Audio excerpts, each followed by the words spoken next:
অঞ্জন দত্ত গেয়েছিলেন পাহাড় আঁকা কত সোজা, হারিয়ে গেছে সেই ড্রয়িং খাতা। অঞ্জন দত্ত নিশ্চিতভাবেই পাহাড়ের রাজনীতি সম্পর্কে এই মন্তব্য করেননি, কিন্তু অঞ্জন দত্তের এই মন্তব্য পাহাড়ের রাজনীতির ক্ষেত্রে সমানভাবে প্রযোজ্য। চট করে এঁকে ফেলা যাবে পাহাড়ের রাজনীতি এমন ড্রয়িং খাতা বোধহয় সত্যিই হারিয়ে গেছে। দার্জিলিং পশ্চিমবঙ্গের একমাত্র জেলা যেখানে পাহাড় আছে, আবার সমতলও আছে। দুই অঞ্চলের রাজনৈতিক ভূগোল যেমন আলাদা, রাজনৈতিক সমীকরণও আলাদা। পাহাড় চলে আবেগে আর সমতল চলে অঙ্কে।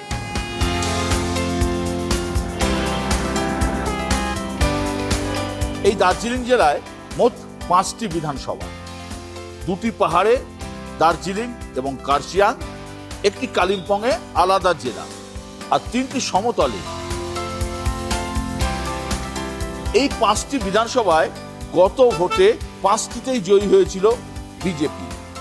এবারেও কি এখানে গেরুয়া হাওয়া প্রবল, নাকি স্থানীয় কোনো অঙ্কের চোরা স্রোত বইছে পাহাড়ের রাজনীতিতে?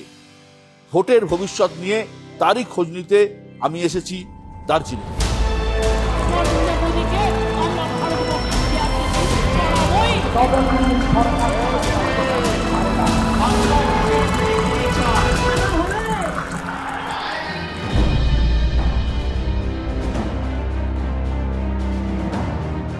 শুরুটা করি পাহাড় দিয়ে।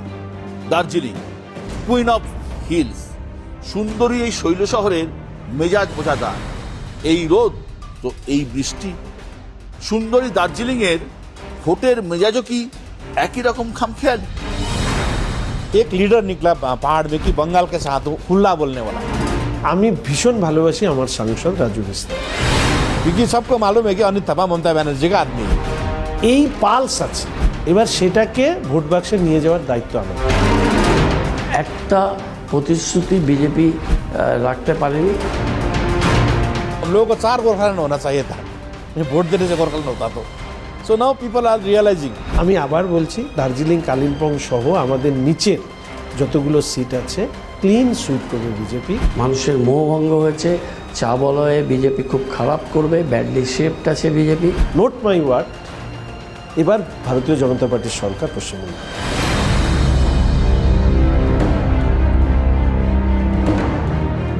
দার্জিলিংয়ে বিজেপির উত্থান 2009 সাল থেকে। বিমল গুরুংয়ের হাত ধরে দার্জিলিং লোকসভা জিতেছিলেন যশবন্ত সিং। সেই থেকে পাহাড়ের রং গেরুয়া। তারপর রাজ্যে ক্ষমতার পালাবদল হয়েছে, তিস্তা দিয়ে অনেক জল গড়িয়েছে, বিমল গুরুং অবস্থান বদলেছেন, পাহাড় অশান্ত হয়েছে। পাহাড়বাসী কিন্তু গেরুয়াতেই আস্থা রেখেছে। পাহাড়বাসী দীর্ঘদিনের দাবি গোর্খাল্যান্ড। একসময় সুভাষ ঘিসিং, পরবর্তীকালে বিমল গুরুংয়ের হাত ধরে বারবার উত্তপ্ত হয়েছে পাহাড়।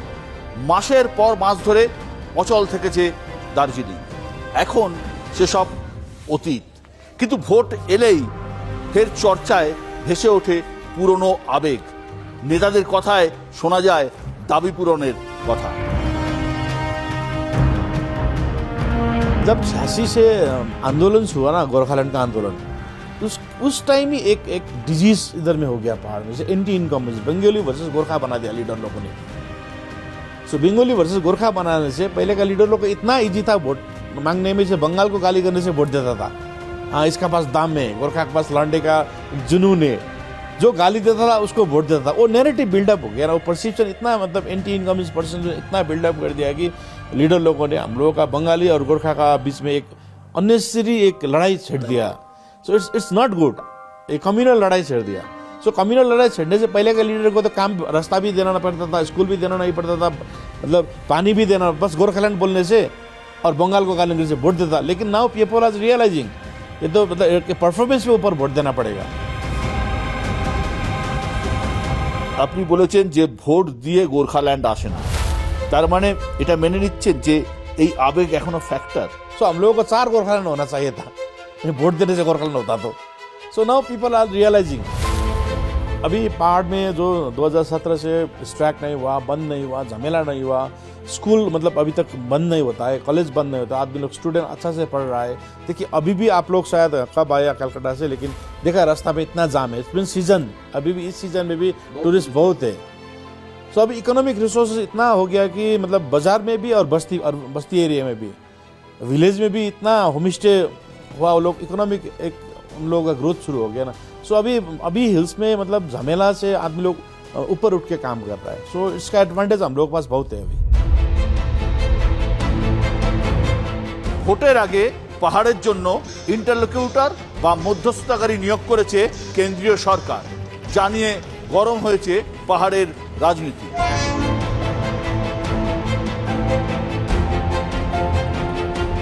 পিপিএস, পার্মানেন্ট পলিটিক্যাল সলিউশন, দীর্ঘদিন ধরে বিজেপির প্রতিশ্রুতি, এখনো কি তার অপেক্ষা করছে পাহাড়? আমি ভীষণ ভালোবাসি আমার সাংসদ রাজু বিস্তাকে, এবং পাহাড়ে উনি যে পরিমাণ সময় দিয়েছেন, পাহাড়ের উন্নয়নের প্রশ্নে যে পরিমাণ চেষ্টা করেছেন, পাহাড়ের স্থানীয় রাজনৈতিক দল পক্ষে বিপক্ষে তাদের সাথে যোগাযোগ রেখেছেন। আমি আবার বলছি, দার্জিলিং কালিম্পং সহ আমাদের নিচের যতগুলো সিট আছে ক্লিন সুইপ করবে বিজেপি, কারো পক্ষে আমাদেরকে ধরা ছোঁয়ার মধ্যে থাকবে না।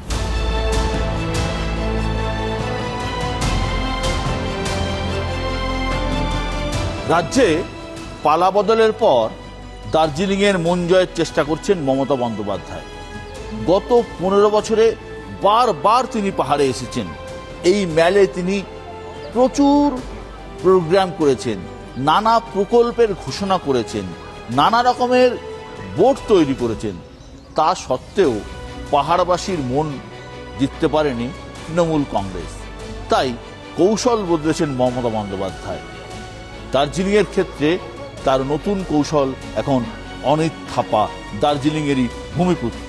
पहाड़ का स्थिति थोड़ा अभी परफॉर्मेंस से ऊपर वोट देने का आदमी का एक नैरेटिव बिल्डअप हो गया। मतलब पहले तो एंटी इनकम्बेंसी में बहुत वोट जाता था इधर में, और इस बार का इलेक्शन स्टेट इलेक्शन है। और स्टेट इलेक्शन में अभी का परसेप्शन क्या था कि पहले का स्टेट इलेक्शन में एक परसेप्शन था कि बीजेपी का हवा बहुत ज़्यादा देख रहा था। सो अभी पहाड़ में क्या है कि पहाड़ का आदमी को टीएमसी आएगा, एक परसेप्शन बिल्डअप हो गया। सो हम लोग जीटीए स्टेट एक्ट सब्जेक्ट है, सो स्टेट एक्ट सब्जेक्ट बोलने से सो आदमी लोग स्टेट का फेवर में वोट डालेगा। जैसे हम लोग भी, हम स्टेट के साथ मिलकर काम करने वाला लीडर हम लोग है, इसीलिए इसका हम लोग ये नैरेटिव से हम लोग बहुत फायदा हो रहा है। জিটিএর মাথায় এখন অনিত থাপা। 2023-এর ত্রিস্তরীয় পঞ্চায়েত ভোটে ব্যাপক সাফল্য পায় অনিতের দল বিজিপিএম, কিন্তু তার পরের বছরই 2024 সালের লোকসভা নির্বাচন জিতে নেন বিজেপির রাজু বিস্তা। এবারের ভোটে সরাসরি নেই তৃণমূল কংগ্রেস, তারা আস্থা রেখেছে বন্ধু অনিত থাপার উপর। बंगाल बोलने से आदमी लोग लीडर डरता है। मैं तो ओपन अभी भी इलेक्शन में भी मतलब सीएम मैडम का लिए मैं बोल रहा हूँ इधर में भी, मतलब मैं वोकल हूँ उसके लिए, क्योंकि जब तक सीएम मैडम का पूरा एक्सेप्टेंस नहीं होगा, मेरा भी एक्सेप्टेंस नहीं होगा। दैट इज द फैक्ट, क्योंकि सबको मालूम है कि अनित थापा ममता बनर्जी का आदमी है। बीजेपी गोरखा लोगों का लिए जब खोला है ना, नदी पार करते वक्त लट्ठी होता है, वो लट्ठी जब नदी पार जाता है, लट्ठी फिर खोला में छोड़ देता है वो लोग। एक बैसाखी के ऊपर में गोरखा लोगों काम किया, मतलब वो लोग गोरखा लोग कुछ भी तो नहीं किया अभी तक। পঞ্চায়েত ভোটের সময় মহাজোট গড়েছিল বিজেপি, এবারও পদ্মের সঙ্গেই বিমল গুরুংরা। আবেগের মোকাবিলায় উন্নয়নকেই হাতিয়ার করছেন অনিত থাপা। একসময় পাহাড় দাপিয়ে বেড়ানো বিমল গুরুং কার্যত এখন অস্তিত্ব রক্ষার লড়াই। विमल गुरुंग फैक्टर होता तो उसका पार्टी का कैंडिडेट ही खड़ा करता था ना। जैसे हम लोगों ने फैक्टर हो ना हो, हम लोगों ने पार्टी खोल के तो अपना कैंडिडेट खड़ा किया ना, तो उसका इतना दम होता था तो उसका खुद का कैंडिडेट खड़ा होता था। अभी तो बीजेपी के साथ लंपासर हो गया ना। आई डोंट नो, मतलब और खुद का अस्तित्व पैसे में बेच दिया उसने।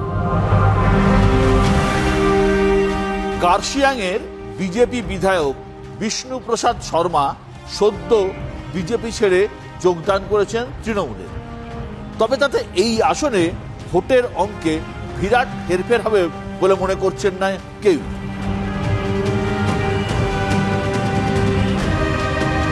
কালিম্পং এলাকার নির্দল বিধায়ক রুদেন লেপচাকে ফের জেতাতে সক্রিয়ভাবে নেমে পড়েছেন অনিত থাপা। দুই বন্ধুর অনিত এবং রুদেনের এবারের টার্গেট প্রধানত কালিম্পং গ্রামীণ এলাকার ভোট। তারা গ্রামে গ্রামে দৌড়ে বেড়াচ্ছেন। রুদেন এবং অনিত থাপার জুটি কিন্তু এবারের ভোটে যথেষ্ট চাপে ফেলবে কালিম্পংয়ে বিজেপিকে।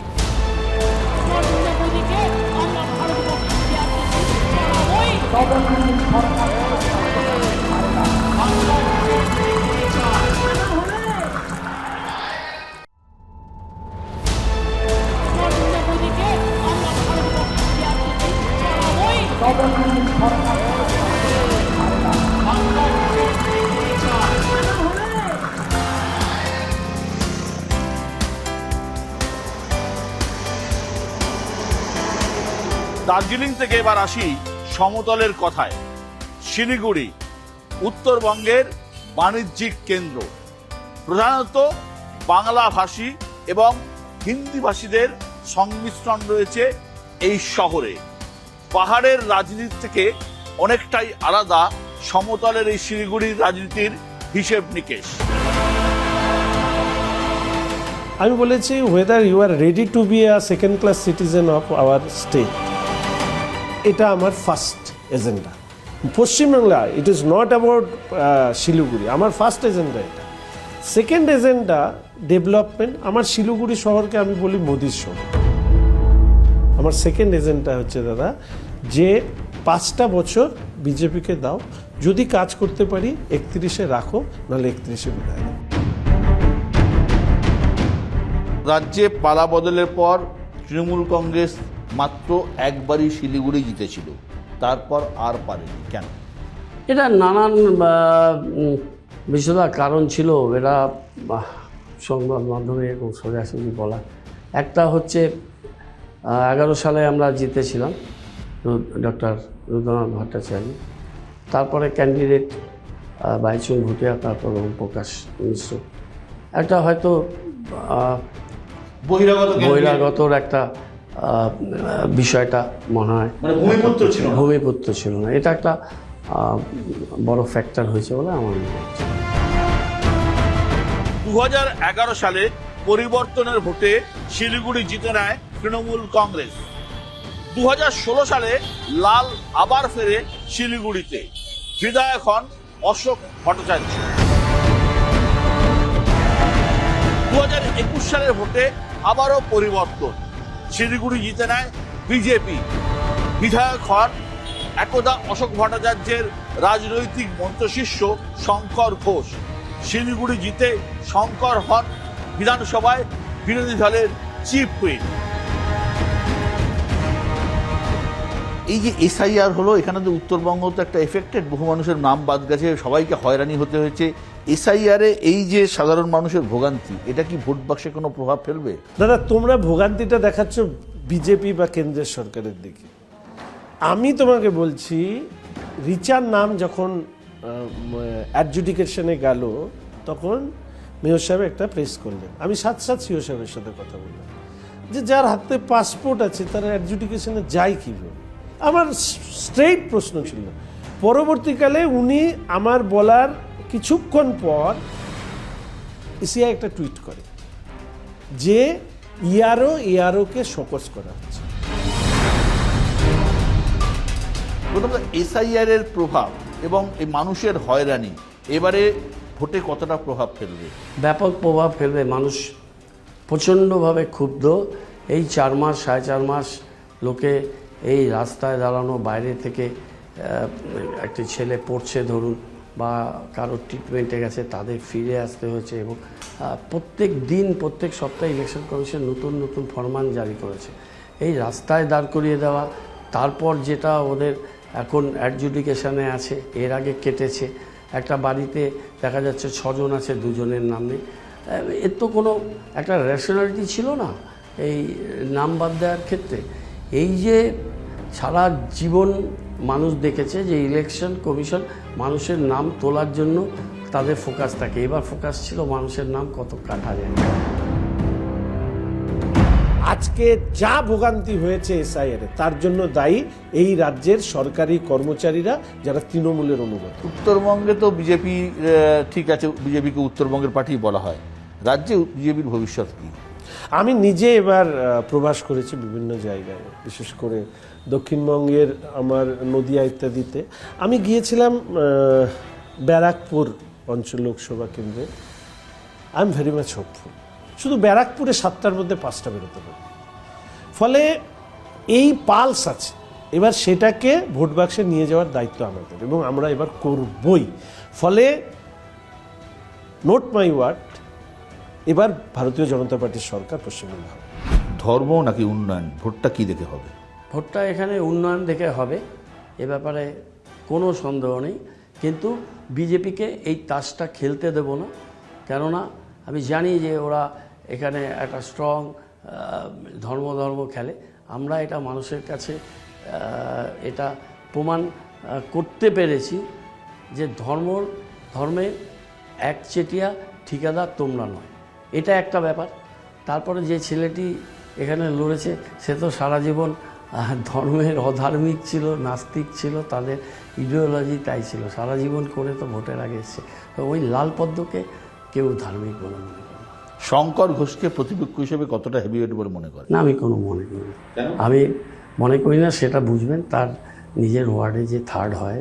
21 সালে চিফ হুইপ হওয়ার পরে মেয়রাল ক্যান্ডিডেট ছিলেন তিনি, তার ওয়ার্ডে থার্ড, নিজের বুথে দেয়। 26-এ শিলিগুড়ি ফিরে পেতে মরিয়া তৃণমূল কংগ্রেস। গৌতম দেবকে সামনে রেখে চলছে লড়াই। শোনা যাচ্ছে রাজবংশী আর মতুয়াদের একাংশ ভোট করতে পারে তৃণমূল কংগ্রেসের পক্ষে। তবে শিলিগুড়িতে সব থেকে বড় ফ্যাক্টর অবাঙালি ভোট। এই মিথটা এবার ভাঙব। বাঙালি অবাঙালি যারা বাংলায় থাকে সবাই বাঙালি, এবং এই কালচারে বিশ্বাস করি। আমি জোড়ার রাজনীতি করেছি, দিদির কাছে যেটা শিক্ষা, এবং খুব কমফোর্টেবল জায়গা আছে অবাঙালি মানসিকতা শিলিগুড়িতে। গতবার শঙ্কর ঘোষ জিতেছিলেন 35,000-এর বেশি ভোটে। এবারে কিন্তু শিলিগুড়িতে বাম যিনি প্রার্থী আছেন তিনি যথেষ্টই পপুলার এবং তরুণ তুর্কি। শোনা যাচ্ছে এবারে বাম ভোটের একটা একাংশ যেটা শঙ্কর ঘোষের পক্ষে গিয়েছিল সেটা ফিরতে পারে লালে। ফলে শিলিগুড়িতে এবার হাড্ডাহাড্ডি লড়াই কিন্তু রয়েছে।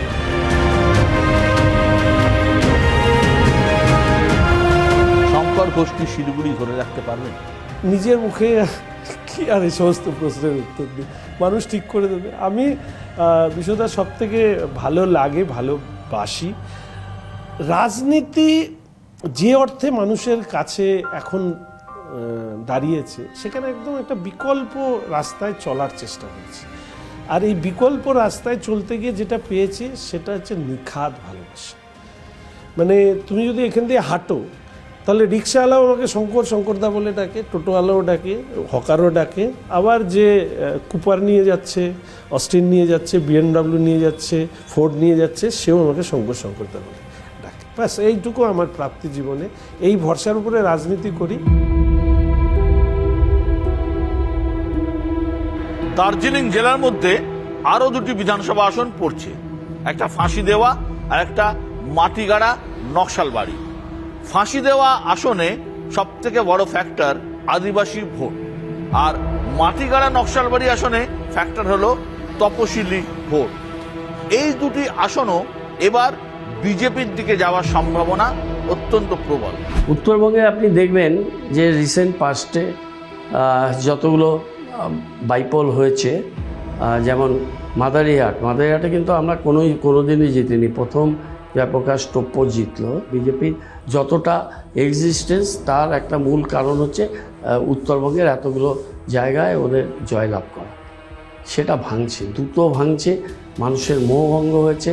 চা বলয়ে বিজেপি খুব খারাপ করবে, ব্যাডলি শেপড আছে বিজেপি, তারপরে একটা প্রতিশ্রুতি বিজেপি রাখতে পারেনি। আর লোকে এই ধর্মীয় বিভাজন দেখতে দেখতে ক্লান্ত, মানুষ এর থেকে বেরিয়ে আসতে চাইছে।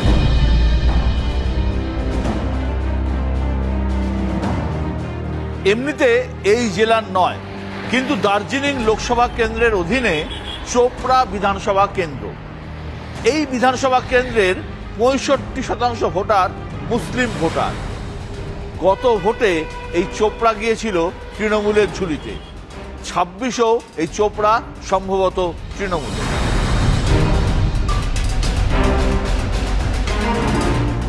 পশ্চিমবঙ্গের ভৌগোলিক বৈচিত্র্যের দুটি দিক রয়েছে, একটি পাহাড়, একটি সমতল, আর এই দুটি রয়েছে এই দার্জিলিং জেলায়। এবারে দার্জিলিং জেলার পাহাড়ে ভোটে লড়ছে না তৃণমূল কংগ্রেস, তারা আসনগুলো ছেড়ে দিয়েছে বন্ধু সহযোগী দল অনেক থাপাকে। অনেক থাপার সামনে সব থেকে বড় চ্যালেঞ্জ পাহাড়ের এই আসনগুলোতে নিজের খাতা খোলার, আর বিজেপির সামনে চ্যালেঞ্জ আসন ধরে রাখা।